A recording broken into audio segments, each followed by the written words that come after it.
8 incredibly refreshing K-dramas that we want to see more of. K-dramas are known for their clichés, with which we have a love-hate relationship with. From wrist grabs, ouch, to love triangles, second lead syndrome, am I right? You'll be hard-pressed to find a drama that doesn't include at least one of these tropes. But for the times when that good ole evil stepmother cliché gets just a tad too old, here is a collection of refreshingly non-cliché dramas that'll make you want to see more of these kinds of stories in the future. Strong Woman Do Bong Soon. Soompi. Display. News. English. 300 by 250. Mobile. English. 300 by 250. ATF. While this drama does have its share of clichés, wrist grabs are a staple, it also subverts some tropes as well.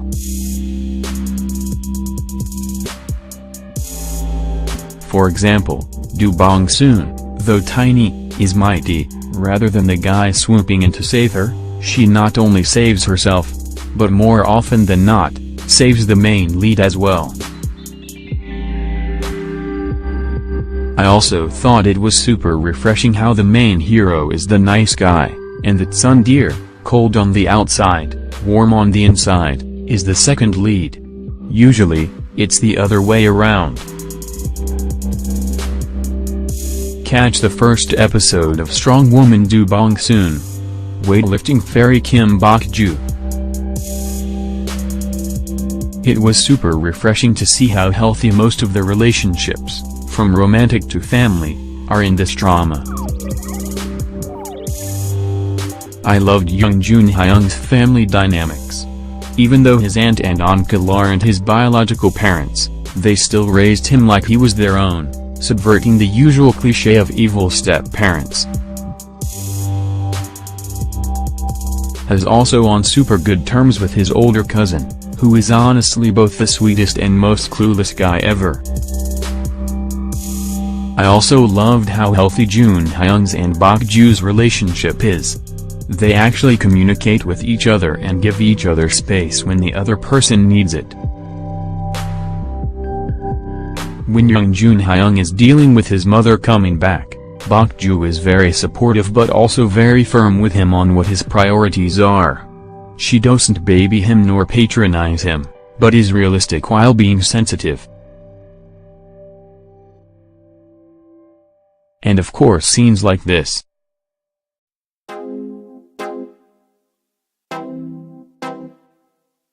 are also pretty far from conventional. Catch the first episode of Weightlifting fairy Kim Bok-joo.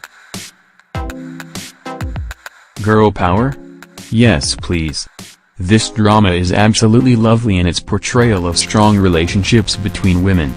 There are no catty fights just for the sake of catty fights, and the conversation isn't always about boys. Women supporting women is always my aesthetic.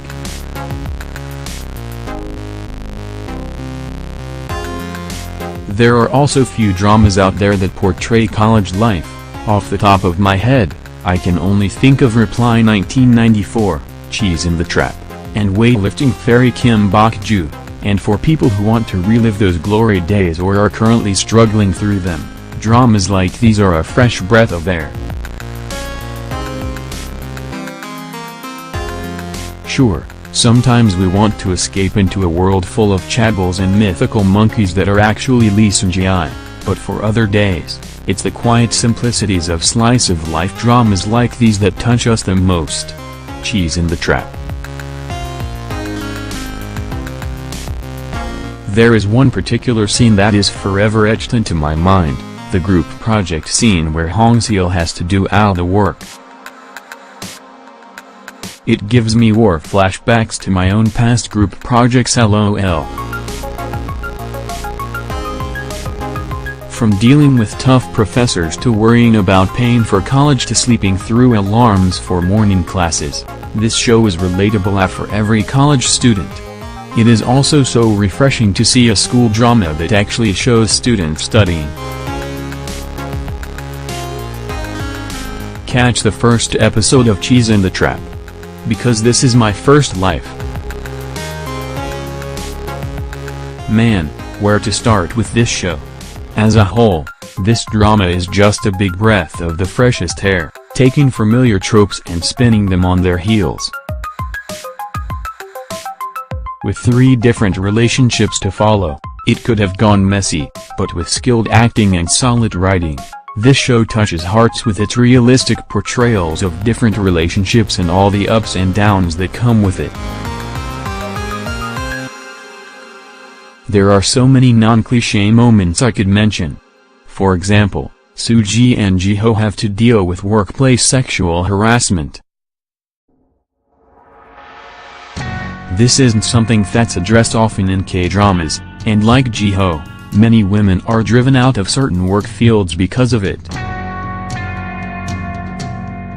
But unlike Ji-ho's situation, there is oftentimes no justice, especially for women who live in more conservative areas. Then there are other women who stay, like Soo-ji, because they can't afford to leave. But one of the most refreshing thing about this show is the parallel between Ho-rang and Soo-ji, and how they each define their identity as a woman. Ho-rang has everything that Soo-ji had wanted, respect in the workplace and, in a sense, the boss of her own team, but she would give it up in a heartbeat to be a stay-at-home wife. Soo-ji can't understand that about Ho-rang, who would stake her worth on marrying, and in her eyes, on a man. I thought this touched on societal pressures for the women of today, something that's also rarely addressed so straightforwardly in dramas, like the expectation of marriage for women before a certain age, or the view that a woman who prefers a more traditional path in life is somehow less than a woman who decides to pursue a career, and vice versa.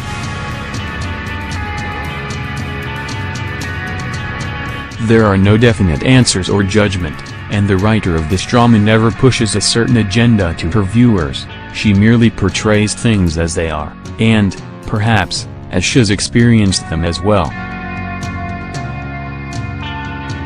Catch the first episode of Because This Is My First Life. It's never too late to start pursuing your dreams, and the Crazy Fantastic Four is the prime example of that. In particular, I really love this scene, where Baek-sil-hee talks about how her dream is to be a mom. In a similar vein to Ho-rang and Soo-ji and Because This Is My First Life, it feels refreshing because it addresses topics that aren't often touched upon. Catch the first episode of Fight My Way. Writer No Hee-kyung is known for her beautiful and gritty portrayals of humanity, and this drama is no exception. This is a story about life from all walks of it, and even if you're almost at the end, there's still more and more to be lived. I thought it was so refreshing for these veteran actors and actresses to have a chance to portray roles other than the standard mother-in-law character or friendly next-door grandpa. Dear Fair Lady Kang Shim. Two sweetie pie main leads means double the pain, but also twice the sweetness. In a love triangle, it's usually standard to have one nice guy and one tsundere-like character, but I thought it was awesome to watch a drama that finally has 2 really nice male leads, even if it does lead to some anguish at the end. Catch the first episode of Dear Fair Lady Kang Shim. Hey Soompiers! What are some of your favorite, non-cliché moments from dramas? Let us know in the comments below. Mame22's favorite Bible verses at the moment are Psalm 8-3-4. Currently watching, Hui Yugi and Father is Strange. Looking forward to, Grand Prince, Liv, and Mr. Sunshine. All-time favorites, My Girlfriend is Agmio, Queen for 7 Days, and weightlifting fairy Kim Bok-ju.